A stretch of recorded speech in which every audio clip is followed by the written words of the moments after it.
Si vous êtes un être humain doté d'émotions, il vous est sûrement arrivé d'éprouver de la haine, de la colère ou de la violence envers une ou plusieurs personnes et c'est tout à fait normal. Laissez-moi vous raconter une histoire qui m'est arrivée il y a 3 jours. Les voisins du bâtiment en face de chez moi, ils étaient à peu près une dizaine dans un appartement en train de faire la fête. Ça m'a pas dérangé jusqu'à 2h30 du matin parce que j'étais occupé de mon côté. À partir de 2h30 du matin, je leur ai demandé de faire moins de bruit. C'est ce qu'ils ont fait. Mais dans la nuit, ça a recommencé un tout petit peu à faire des petits bruits disparates, mais c'était pas assez constant pour que je me lève. Du moins, j'ai eu la flemme de me lever. À 5h30 du matin, là, ça m'a vraiment dérangé. J'ai vrillé complètement. J'ai été menaçant. On a eu des échanges qui ont été violents. Mais ils ont cessé complètement de faire du bruit.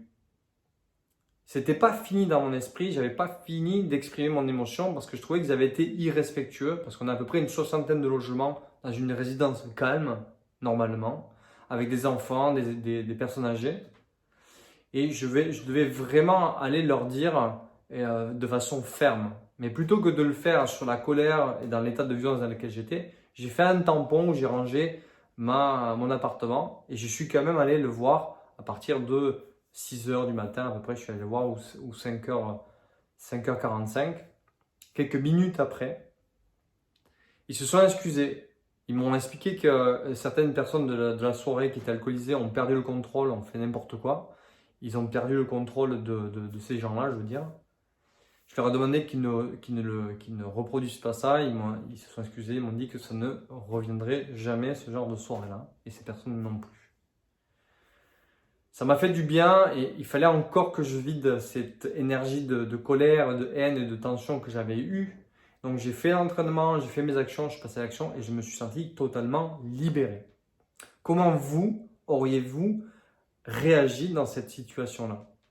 Peut-être que vous avez réagi comme mes voisins, parce qu'il n'y en a aucun qui a réagi, alors que je peux vous dire qu'il y a au moins 30 logements de mon côté qui ont entendu la même chose, parce que nous sommes tous les fenêtres ouvertes, parce qu'il fait chaud, tout simplement, on est en plein été. Et le bruit était juste affreux, ils étaient en train d'hurler, en train de mettre à la musique, en train de cracher à la fenêtre, c'était vraiment n'importe quoi, c'était des petits jeunes de 20 ans. Et le problème de ne pas exprimer ses émotions, c'est quelque chose que j'ai fait pendant longtemps et que là, j'avais besoin, la vie m'a amené ce moment-là pour pouvoir exprimer pleinement mes émotions et d'aller jusqu'au bout de ma pensée et de le faire avec fermeté, mais pas violence non plus. Ben là, c'était encore mitigé parce que j'ai quand même été violent et menaçant dans mes propos, mais ça m'amène vers une voie d'évolution qui est intéressante. Mais au moins, j'ai pas conservé à l'intérieur de moi, comme la plupart des gens qui ont dans tout le bâtiment de mon côté, le conservent sur eux, sont aigris le lendemain, sont fatigués, sont énervés et ça va se propager avec le conjoint, avec les enfants, avec la famille, avec les amis, dans le travail. Cette haine, cette énergie, de colère va être diffusée un peu partout, n'importe comment, parce qu'elle n'a pas été exprimée dans le moment. Et là, c'est pour ça que je vous fais une vidéo, c'est pour vous aider à pouvoir exprimer votre émotion sur le bon moment, au bon timing. D'autres amis auraient réagi encore différemment, ils seraient allés plutôt sur la violence et ça serait parti en bagarre. Mais aller jusqu'à la violence physique aurait créé, encore une fois, une incapacité pour eux ou pour moi, si j'avais été violent physiquement, d'évoluer dans le fait d'être ferme, d'exprimer ses émotions en étant juste, mais pas violent. Ça aurait été simplement de la peur que j'aurais générée envers ces jeunes-là, qui aurait peut-être été une vague de peur et d'énergie de colère et de violence retransmise sur d'autres personnes autres que nous, notre relation qu'on a vécue à ce moment-là. Et ça, c'est quelque chose que je voulais absolument couper. Donc, j'ai ni été violent, j'ai ni subi. Je suis passé dans une action qui m'a permis de nettoyer mon émotion, de l'utiliser à travers de l'activité physique et de faire des tâches. J'ai utilisé cette énergie de colère.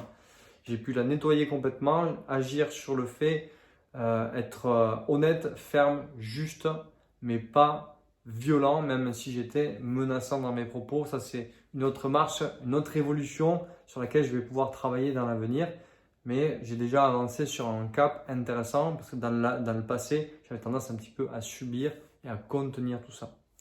Dites-moi en commentaire comment vous auriez réagi. Quelle est votre façon? Est-ce que vous êtes dans l'agressivité? Est-ce que vous seriez parti directement dans la violence, juste des propos? Est-ce que vous aurez été hyper sage comme Gandhi?